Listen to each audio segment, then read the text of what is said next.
ഒരു മുറിയിൽ ഒറ്റയ്ക്കിരിക്കുമ്പോൾ തോന്നിയ തെറ്റായ ചിന്തകളല്ല ഒരു തോക്കിന്റെ രൂപത്തിൽ കോൺഫിഡന്റ് ഗ്രൂപ്പ് മേധാവി റോയിയുടെ ജീവൻ എടുത്തത്. കേന്ദ്ര സർക്കാർ ഏജൻസികൾ ചുറ്റിലും നിൽക്കെയാണ് ദക്ഷിണേന്ത്യയിലെ റിയൽ എസ്റ്റേറ്റ് മേഖലയിലെ അതികായൻ ഒരു ബുള്ളറ്റിൽ ജീവിതം ഹോമിക്കുന്നത്. ജീവൻ ഒടുക്കി എന്ന് അപലപിക്കുന്ന വിലാപങ്ങൾക്കപ്പുറം എന്തുകൊണ്ടാണ് ചോദ്യങ്ങൾ ഉയരാത്തത്? ആദായനികുതി ഉദ്യോഗസ്ഥരുടെ ഇടപെടലിനെ പ്രതിരോധത്തിലാക്കി കുടുംബം മുന്നോട്ട് വന്നിട്ടും ആ ആത്മാഹുതിയിലെ അനീതി ആർക്കും വിഷയമല്ലേ? ഡോക്ടർ റോയിയെ സമ്മർദ്ദത്തിൽ ആക്കിയതാര്? അദ്ദേഹത്തെ അധിക്ഷേപിക്കുന്ന നടപടികൾ ഉണ്ടായോ? ഉത്തരവാദിത്തപ്പെട്ടവർ എണ്ണി ഉത്തരം പറയേണ്ട ചോദ്യങ്ങളൊന്നും തന്നെ അനുശോചന പൂക്കൾ കൊണ്ട് മൂടിപ്പോകരുത്. അപ്പോൾ ഇന്നത്തെ നമ്മളുടെ ആദ്യത്തെ ചോദ്യം, ജനങ്ങളോടുള്ള ആദ്യത്തെ ചോദ്യം ഇതാണ്: റോയിയുടെ മരണത്തിന് ഉത്തരവാദി കേന്ദ്ര ഏജൻസിയോ എന്നുള്ളത്. ജോയ്മോനാണ് ചോദിച്ചത്. എന്താണ് ആളുകൾക്ക് ഇക്കാര്യത്തെക്കുറിച്ച് പറയാനുള്ളത് എന്ന് നോക്കാം.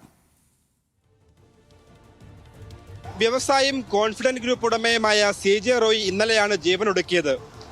CJ റോയിയുടെ മരണത്തിന് പിന്നിൽ കേന്ദ്ര ഏജൻസികളോ? ജനങ്ങളോട് അവരുടെ പ്രതികരണങ്ങൾ ചോദിച്ചറിയാം.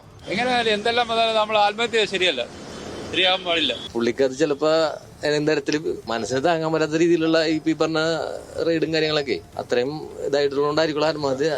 മനനഷ്ടം വന്നു കഴിഞ്ഞാൽ ഈ പുള്ളി ഇത്ര നാള് കെട്ടിപ്പൊക്കിയ അതൊക്കെ പുള്ളിക്ക് അത് കേൾക്കാനുള്ള ഒരു താണില്ലാത്തതുകൊണ്ടായിരിക്കും. അല്ല, അതുകൊണ്ട് അയാൾ മരിച്ചു കഴിഞ്ഞാൽ ഇതെല്ലാം മാറും. ഈ കാലത്ത് ഇങ്ങനെയല്ല, എല്ലാവരെയും കൊല്ലാൻ വേണ്ടി നടക്കണല്ല.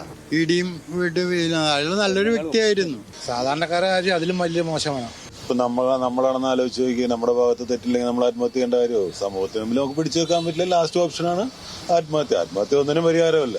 അയാൾ സമൂഹത്തിന് മുന്നിൽ നിവർന്ന് നിന്നിട്ട് പറയണത് ഇടി സമ്മർദ്ദമാണ് കാണിക്കണമായിരുന്നു. എന്താന്ന് കറക്റ്റ് അറിയില്ല. പലതും പറയാനുണ്ട് ഇങ്ങനെ. വേറെ പുള്ളിയുടെ വേറെ വല്ല കുടുംബപരമായിട്ട് വല്ലതും ഉണ്ടാ, വേറെ വല്ല പ്രശ്നം ഉണ്ടാകുന്ന നമുക്ക് കറക്റ്റ് അറിയില്ല.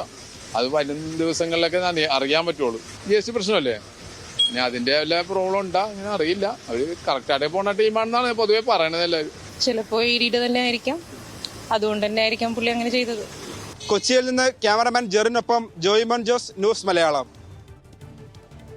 എന്തായാലും ആളുകളെ ഏറെ നടുക്കിയിട്ടുണ്ട് അദ്ദേഹത്തിന്റെ ആ ഒരു മരണം. അതിൽ ആളുകളുടെ പ്രതികരണം ഈ രീതിയിലാണ്, നമ്മളിപ്പോൾ കേട്ട രീതിയിലാണ് ആളുകൾ അതിനെ നോക്കി കാണുന്നത് എന്നുള്ളതാണ്.